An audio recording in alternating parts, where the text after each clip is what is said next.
Jai Shriram. Welcome to Masala Papad. ನಾನು ಅಜಿತ್ ಬೊಪ್ನಹಳ್ಳಿ.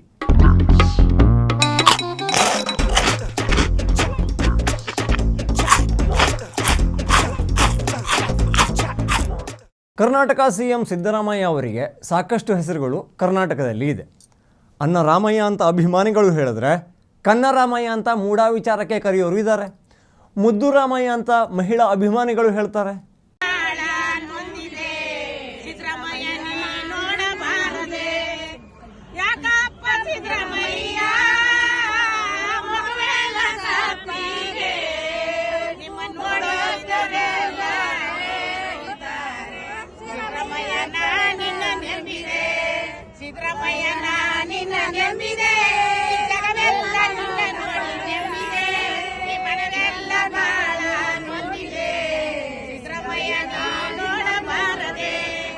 ಆದರೆ ಬಿದ್ದರಾಮಯ್ಯ ಅಂತ ಚಾಮುಂಡೇಶ್ವರಿ ಕ್ಷೇತ್ರದವರು ಕರೀತಾರೆ. ಕನ್ನಡ ರಾಮಯ್ಯ ಅಂತ ಒಂದಿಷ್ಟು ಜನ ಹೇಳಿದ್ರೆ, ಹತಾಶೆ ರಾಮಯ್ಯ ಅನ್ನೋರು ಇದ್ದಾರೆ.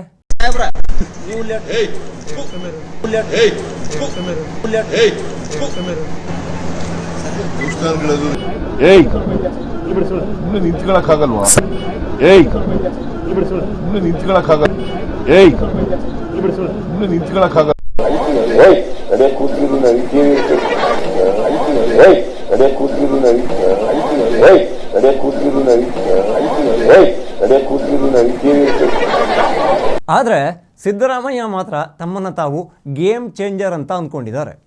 ಈ ಮಹಾರಾಷ್ಟ್ರದ ಚುನಾವಣೆಗೆ ಪ್ರಚಾರಕ್ಕೆ ಬನ್ನಿ ಅಂತ ಹೈಕಮಾಂಡ್ ಹೇಳಿದಾಗ, ಎಷ್ಟೊಂದು ಕೆಲಸ ನಾನು ಒಬ್ಬನೇ ಮಾಡಬೇಕಪ್ಪ, ನಾನು ಪ್ರಚಾರಕ್ಕೆ ಬಂದರೆ ಅರ್ಧ ಗೆದ್ದಂಗೆ ಅನ್ನೋದು ಹೈಕಮಾಂಡ್ಗೂ ಗೊತ್ತಾಗಿದೆ ನನಗೆ ಅಂತ ಶುದ್ಧವಾದ ಒಗೆದ ಪಂಚೆಯನ್ನು ಹಾಕ್ಕೊಂಡು ಕಾಂಗ್ರೆಸ್ ಪಕ್ಷದ ಶಾಲನ್ನು ಏರಿಸ್ಕೊಂಡು ಸ್ಟೇಜ್ ಮೇಲೆ ಹತ್ತಿದ್ದು. ಸಾಂಗ್ಲಿಯಲ್ಲಿ ನೋಡಬೇಕಿತ್ತು ಸಿದ್ದಣ್ಣನ ಹವಾ.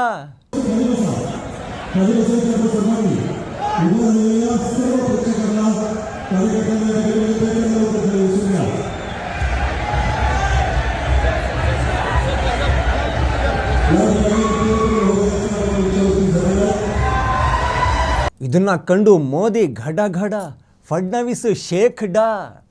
ಅಯ್ಯೋ, ಈ ಸಲ ನಾವೇ ಗೆಲ್ಲೋದು ಅಂದ್ಕೊಂಡಿದ್ವಿ. ಆದರೆ ಸಿದ್ದರಾಮಯ್ಯ ಪ್ರಚಾರಕ್ಕೆ ಬಂದಿದ್ದಕ್ಕೆ ಹಿನ್ನಡೆ ಆಗೋ ಥರ ಇದೆ. BJPಗೆ, ಹೈಕಮಾಂಡ್ಗೆ ಇದನ್ನು ಹೇಳಿಬಿಡೋಣ. ಸಿದ್ದರಾಮಯ್ಯನಂಥ ಪವರ್ಫುಲ್ ಲೀಡರ್ ಇನ್ನೆಲ್ಲಿ ಸಿಗೋಕ್ಕೆ ಸಾಧ್ಯ? ಭಾರತದಲ್ಲಿ ನ ಭೂತೋ ನ ಭವಿಷ್ಯತಿ ರಾಜಕೀಯ ನೇತಾರ ಅಂದರೆ ಅದು ಸಿದ್ದು ಅಲ್ಲದೆ ಇನ್ಯಾರು? ಭಾರತದ ರಾಜಕೀಯದ ಬಗ್ಗೆ ಏನಾದರೂ ಒಂದು ಪುಸ್ತಕವನ್ನು ಬರೆದ್ರೆ ಸಿದ್ದರಾಮಯ್ಯನವ್ರದ್ದೇ ಸಪರೇಟ್ ಪುಸ್ತಕ ಆಗುತ್ತೆ. ಹಿಂಗಂತ ಮಹಾರಾಷ್ಟ್ರ ನಾಯಕರು ಸಿದ್ದರಾಮಯ್ಯ ಹವಾ ಕಂಡು ಹೆದರೋಗಿದ್ರು. ಆದರೆ ಮಹಾರಾಷ್ಟ್ರ ಫಲಿತಾಂಶ ಬಂತಲ್ಲ, ಆಗ ಸಿದ್ದು ಫ್ಯಾನ್ಸಿಗೆ ಅವರ ಶಕ್ತಿ, ಅಸಲಿ ಶಕ್ತಿ ಏನು, ಅವರ ವ್ಯಾಪ್ತಿ ಎಷ್ಟು ಚಿಕ್ಕದು ಅನ್ನೋದು ಅರ್ಥ ಆಯಿತು. ಸಿದ್ದರಾಮಯ್ಯ ಸಂತೋಷ್ ಲಾಡ್ ಹತ್ರ ಕೇಳ್ತಾರೆ, ನಾನು ಮಹಾರಾಷ್ಟ್ರದ 4 ಕ್ಷೇತ್ರದಲ್ಲಿ ಪ್ರಚಾರ ಮಾಡಿದ್ನಲ್ಲ, ಗೆದ್ವಾ ಅಂತ. ಸಾರ್, ನೀವು ಹೋದಲ್ಲೆಲ್ಲ ನಮ್ಮ ಪಕ್ಷ ಎಗರಿ ಹೋಗಿದೆ ಅಂತ ನೇರವಾಗಿ ಹೇಳೋಕ್ಕಾಗುತ್ತಾ? ಸಿದ್ದು ಮಾತು ಕೇಳಿ ಸಂತೋಷಪ್ಪ ಮೀಡಿಯಾ ಮುಂದೆ ಓಪನ್ ಆಗಿ ನಗಕ್ಕೂ ಆಗಲ್ಲ, ಅಳೋಕ್ಕೂ ಆಗಲ್ಲ ಅನ್ನೋ ಥರ ಬಾಯನ್ನು ಬಿಗಿಯಾಗಿ ಮುಚ್ಕೊಂಡು ನಕ್ಕಿದ್ದು. ನಮಗೆ ಮಹಾರಾಷ್ಟ್ರದಲ್ಲಿ ದೊಡ್ಡ ಹಿನ್ನಡೆ ಆಗಿದೆ. ನಾನು ಒಂದು 2 ದಿನ ಹೋಗಿದ್ದೆ. 2 ಡೇಸು 4 ಕಾನ್ಸ್ಟಿಟ್ಯೂನ್ಸಿಗಳಲ್ಲಿ ಮಾತ್ರ ಕ್ಯಾಂಪೇನ್ ಮಾಡಿದೆ. ನನಗೂ ಗೊತ್ತಿಲ್ಲ ಅದೇನು ಗೆದ್ದಿದ್ದೀವ ಯಾವ್ದಾರು ನಾವು ಹೋಗಿದ್ದೆವು. ಪ್ರಚಾರ ಮಾಡಿದೆವು.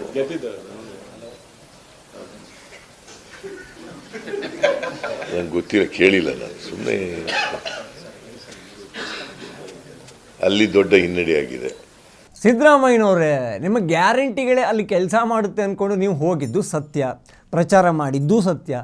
ಆದರೆ ನಿಮ್ಮ ಗ್ಯಾರಂಟಿಗಿಂತ ನಿಮ್ಮ ಹೆಸರೇ ಸಾಕು ಪಕ್ಷಕ್ಕೆ ಡ್ಯಾಮೇಜ್ ಮಾಡೋಕ್ಕೆ.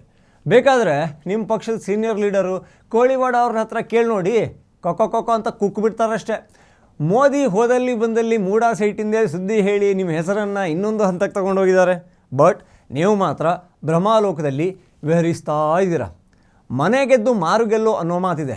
ನಿಮ್ಮ ಹವಾ ಅಷ್ಟೊಂದು ಇದ್ದಿದ್ರೆ ಮಹಾರಾಷ್ಟ್ರದಲ್ಲಿ ನಾನು ಪ್ರಚಾರ ಮಾಡಿರೋ ಕಡೆ ಎಲ್ಲ ಗೆದ್ದುವ ಅಂತ ಕೇಳುವಷ್ಟು ಆತ್ಮವಿಶ್ವಾಸ ನಿಮ್ಮಲ್ಲಿ ಇದ್ದರೆ ಒಂದಿಷ್ಟು ವಿಚಾರದ ಬಗ್ಗೆ ನಾವೀಗ ಮಾತಾಡಲೇಬೇಕಾಗುತ್ತೆ. ಶುರುವಲ್ಲಿ ನೀವು ನಿಲ್ತಾ ಇದ್ದಿದ್ದು ಎಲ್ಲಿ ಹೇಳಿ? ಚಾಮುಂಡೇಶ್ವರಿ ಅಲ್ಲ? ಅಲ್ಲಿ ನಿಂತು ಬಾದಾಮಿಯಲ್ಲೂ ನಿಂತಿದ್ದು ಯಾಕೆ? ನೀವೇನು ನಿಮ್ಮ ಹವಾ ಏನು, ಬೇರೆ ರಾಜ್ಯಕ್ಕೆ ಹೋಗ್ತೀರಾ, ಪ್ರಚಾರ ಮಾಡ್ತೀರಾ, ಪಕ್ಷವನ್ನು ಅಧಿಕಾರಕ್ಕೆ ತರೋ ಶಕ್ತಿ ಇರೋ ನೀವು ಚಾಮುಂಡೇಶ್ವರಿ ಸೋತ್ರಿ ಅಲ್ಲ, ಬಾದಾಮಿಯಲ್ಲಿ ಲೀಡ್ ಎಷ್ಟು 4,000 ಆಸ್ಪಾಸರ. ಹವಾ ಮೆಚ್ಚಬೇಕಾದ್ದೆ. ಬಾದಾಮಿ ಗೆದ್ಮೇಲೆ ಮತ್ತೆ ಅಲ್ಲಿಂದ ನಿಲ್ಲೋಕೆ ಯಾಕೆ ಧೈರ್ಯ ಮಾಡಲಿಲ್ಲ? ಇನ್ನೊಂದು ರಾಜ್ಯಕ್ಕೆ ಹೋಗಿ ಪಕ್ಷದ ಕಟ್ಟಾಳುಗಳನ್ನು ಗೆಲ್ಲಿಸ್ಕೊಂಡು ಬರೋ ನಿಮಗೆ ಸ್ವಂತಕ್ಕೊಂದು ಬಾದಾಮಿ ಒಂದು ಮ್ಯಾಟ್ರೇನ್ರಿ. 4,000 ಅಂತರವನ್ನು 40,000 ಮಾಡೋದನ್ನು ಕಷ್ಟ ಆಯ್ತಾ?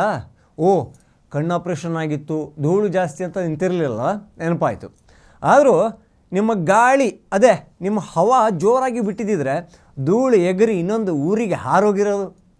ಆಯಿತು, ಇನ್ನೊಂದು ರಾಜ್ಯಕ್ಕೆ ಹೋಗಿ ಕೈ ಬೀಸಿ ಪ್ರಚಾರ ಮಾಡಿ ಪಕ್ಷದವ್ರನ್ನ ಗೆಲ್ಲಿಸಿಕೊಂಡು ಬರೋ ತಾಕತ್ತಿರೋ ನೀವು ಈ ವಿಧಾನಸಭಾ ಚುನಾವಣೆಯಲ್ಲಿ ಕೋಲಾರದಲ್ಲಿ ನಿಲ್ತೀನಿ ಅಂದಿದ್ರಿ ಅಲ್ವಾ?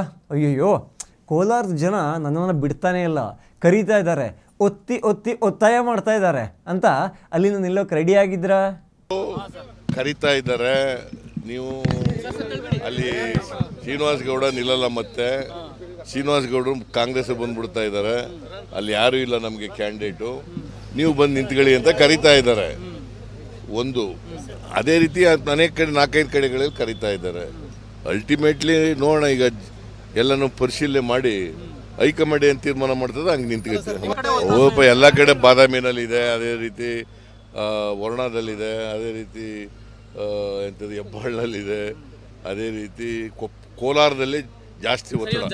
ಆಹಾ, ಯಾವುದೇ ಪಕ್ಷದ ಯಾವುದೇ ಪ್ರಭಾವಿ ರಾಜಕಾರಣಿ ಜನ ಕರೆದ್ರು ಅಂತ ಹೋಗೋದಿಲ್ಲ. ಅವರಿಗೆ ಸೇಫ್ ಅನಿಸಿದರೆ ಮಾತ್ರ, ಗೆಲ್ತೀವಿ ಅನಿಸಿದರೆ ಮಾತ್ರ ಹೋಗೋದು. ಇದು ಜನರಿಗೆ ಗೊತ್ತಿಲ್ವಾ? ಈಗ BJP ಭದ್ರಕೋಟೆ ಅಂತ ಅಂತಿರೋ ಕ್ಷೇತ್ರಗಳಲ್ಲಿ ಕೂಡ ನಿಮ್ಮ ಫ್ಯಾನ್ಸ್ ಇರ್ತಾರೆ. ಅವರು ಕೂಡ ಬನ್ನಿ ಸಾರ್ ಅಂತ ಕರೀತಾರೆ. ಬಂದ್ಬಿಡಿ, ನಿಮ್ಮದು ನಮ್ಮದು ಎಲ್ಲ ಒಂದೇ, ನಮ್ಮದು ಓಟೆಲ್ಲ ನಿಮಗೆ ಅಂತ ಹೇಳ್ಬಿಡ್ತಾರೆ. ಅದನ್ನು ಗಂಭೀರವಾಗಿ ಕನ್ಸಿಡರ್ ಮಾಡ್ತೀರಾ? ಕೋಲಾರ ಆಯಿತು, ಸೋಲೋ ಸುಳುವು ಆಂತರಿಕ ಸಮೀಕ್ಷೆಯಲ್ಲಿ ಸಿಕ್ತು. ಆಮೇಲೆ ಇಲ್ಲಿ ಚಾಮರಾಜಪೇಟೆ, ಅರೆ ನಮ್ಮದು ಜಮೀರ್ ಬಾಯ್ದು ಕ್ಷೇತ್ರ, ಯಾವುದಕ್ಕಿರಲಿ ಅಂತ ಒಂದು ಟವೆಲ್ ಹಾಕಿದ್ರಿ. ನಾನು ಚಾಮರಾಜಪೇಟೆಯ ಅಳಿಯ, ನೀವೆಲ್ಲ ನಮ್ಮದೇ ಜನ ಅಂದ್ರಿ. ನಮ್ಮ ಊರಿದ್ದಾಗೆ ಸೆಕೆಂಡ್ ಮೈನ್ ರೋಡ್ ಅಲ್ಲಿ ನಮ್ಮ ಮಾವನ ಮನೆ, ಚಾಮರಾಜಪೇಟೆ ಅಳಿಯ, ಅವರು ಹಳ್ಳಿಯವರೇ. ಈಗಲೂ ಇದೆಯಾ? ಈಗಲೂ ಬಾಡಿಗೆ ಕೊಟ್ಬಿಟ್ಟಿದ್ದಾರೆ. ಹಾಗಾಗಿ ಇಲ್ಲಿ ನಾನು MLA ಆದಾಗ ಅದಕ್ಕಿಂತ ಮುಂಚಿತವಾಗಿ ಇಲ್ಲೇ ಬರ್ತಿದ್ದೆ ಬಹಳ ಸಾರಿ. ಹಾಗಾಗಿ ಈ ಭಾಗದ ಜನ ಎಲ್ಲ ನನ್ನನ್ನ ವೈಯಕ್ತಿಕ ಪಂಚಾಯಿತಿಯವರು ಕೂಡ ನೋಡಿದ್ದಾರೆ. ಸೊ ನೀವೆಲ್ಲ ನಮ್ಮ ಜನಗಳಿದ್ದಾಗೇನೆ. ಇನ್ಯಾವುದೋ ರಾಜ್ಯಕ್ಕೆ ಹೋಗಿ ಗೆಲ್ಲಿಸ್ಕೊಂಡು ಬರೋ ಶಕ್ತಿ ಇರೋರಿಗೆ ಚಾಮುಂಡೇಶ್ವರಿಗೆ ಟಾಟಾ ಮಾಡಿ, ಬಾದಾಮಿಗೆ ಬಾಯ್ ಬಾಯ್ ಅಂದು ಕೋಲಾರದಿಂದ ಕಾಲ್ಕಿತ್ತು ಚಾಮರಾಜಪೇಟೆಯಲ್ಲಿ ಸೆಂಟಿಮೆಂಟಲ್ ದಾಳವನ್ನು ಅವರು ಉಳಿಸಿದ್ರಿ. ಕೊನೆಗೆ ಏನು ಮಾಡಿದ್ರಿ? ಸ್ವಂತ ಮಗನ ಕ್ಷೇತ್ರವನ್ನೇ ನುಂಗಿ ಹಾಕಿದ್ರಿ.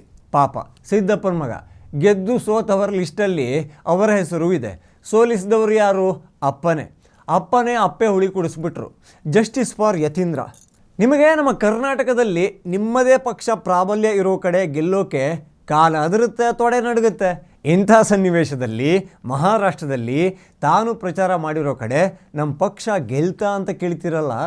ಸಂತೋಷ್ ಲಾಡ್ ನಕ್ಕಿದ್ದು ಸರಿಯಾಗಿದೆ. ಎಷ್ಟು ವರ್ಷ ಆಗಿತ್ತು ಆ ಯಪ್ಪ ಅಷ್ಟೊಂದು ಹೊಟ್ಟೆ ತುಂಬ ನಕ್ಕಿ. ಈ ವಿಚಾರಕ್ಕೆ ನಿಮಗೆ ಇನ್ನೊಂದು ಹೊಸ ಹೆಸರು, ವಲಸೆ ರಾಮಯ್ಯ ಅಂತ. ಗಾಳಿ ಬಂದಾಗ ತೂರು, ಸೇಫ್ ಅನಿಸೋ ಕ್ಷೇತ್ರದ ಕಡೆ ಪಾರು. ಸರ್, ನೀವು ಮೋದಿ ಅಲ್ಲ, ಪ್ರಚಾರ ಭಾಷಣ ರ್ಯಾಲಿಯಿಂದ ಗೆಲ್ಲಿಸಿಕೊಂಡು ಬರೋಕೆ. ನಿಮ್ಮ ಹತ್ರ ಯೋಗಿ ಆದಿತ್ಯನಾಥ್ ಥರ ಕ್ರೌಡ್ ಪುಲ್ಲಿಂಗ್ ಕೆಪ್ಯಾಸಿಟಿ ಇಲ್ಲ. ಪವನ್ ಕಲ್ಯಾಣ್ ಥರ ಸ್ಟಾರ್ ಕ್ಯಾಂಪೇನರ್ ಅಲ್ಲ. ದೇವೇಂದ್ರ ಫಡ್ನವೀಸ್ ಥರ ಮಾತು ಇಲ್ಲ, ಆ ಕಡೆ ಕೆಲಸನೂ ಇಲ್ಲ. ಆದರೆ ಎಲ್ಲರ ಅಂಶವೇ ನಾನು ಅಂದ್ಕೊಂಡು ಬದುಕ್ತಾ ಇರೋ ಬದುಕೇ ಚಂದ. ಹಾಗೇ ಇರಿ. ರಾಹುಲ್ ಗಾಂಧಿಯಷ್ಟೇ ಲಾಭವನ್ನು ಬೇರೆ ಬೇರೆ ರಾಜ್ಯಗಳಲ್ಲಿ ಮೋದಿಗೆ ಮಾಡಿಕೊಡ್ತಾ ಇದ್ದೀರ. ಖುಷಿಯಾಗುತ್ತೆ. ನಿಮ್ಮಂಥವ್ರ ದೇಶಕ್ಕೆ ಇಂಡೈರೆಕ್ಟ್ ಆಗಿ ಬೇಕು ವರ್ಕಿಂಗ್ ಕ್ಯಾಪಿಟಲ್. ಆ ದಿನ ಹೇಳಿದ್ದು ನೆನಪಿದೆಯಾ? ಕಾಂಗ್ರೆಸ್ ಮುಕ್ತ ಭಾರತಕ್ಕೆ ನೀವೇ ಅನಾಫಿಷಿಯಲ್ ಬ್ರ್ಯಾಂಡ್ ಅಂಬಾಸಿಡರ್, ಅಘೋಷಿತ ರಾಯಭಾರಿ. ಇದೇ ಥರ ಬದುಕಿ, ಇದೇ ಥರ ಮೊಂಡಾಟವಾಡಿ, ತುಂಬ ಖುಷಿಯಾಗುತ್ತೆ. TV ವಿಕ್ರಮದ ಎಲ್ಲ ವಿಡಿಯೋಗಳಿಗಾಗಿ ನಮ್ಮನ್ನು ಫಾಲೋ ಮಾಡಿ. ಹಾಗೆ ಇನ್ನೂ ಯಾರೆಲ್ಲ ಸಬ್ಸ್ಕ್ರೈಬ್ ಮಾಡ್ಕೊಂಡಿಲ್ವೋ ಈ ಕೂಡಲೇ ಮಾಡಿಕೊಳ್ಳಿ. ನಿಮ್ಮ ಬೆಂಬಲ ಪ್ರೋತ್ಸಾಹ ನಮ್ಮ ಮೇಲೆ ಯಾವಾಗಲೂ ಇರಲಿ. ಜೈ ಶ್ರೀರಾಮ್. TV ವಿಕ್ರಮ, ದೇಶ ನಿಮ್ಮ ಕೈಯಲ್ಲಿ. ಈ ಕಾರ್ಯಕ್ರಮ ನಿಮಗೆ ಇಷ್ಟ ಆಗಿದ್ದಲ್ಲಿ ಲೈಕ್, ಶೇರ್ ಹಾಗೂ ಕಮೆಂಟ್ ಮಾಡಿ. ಟಿವಿ ವಿಕ್ರಮದ ಕಾರ್ಯಕ್ರಮಗಳನ್ನು ನಿರಂತರವಾಗಿ ವೀಕ್ಷಿಸಲು ಸಬ್ಸ್ಕ್ರೈಬ್ ಮಾಡಿ ಬೆಲ್ ಐಕನ್ ಒತ್ತಿ.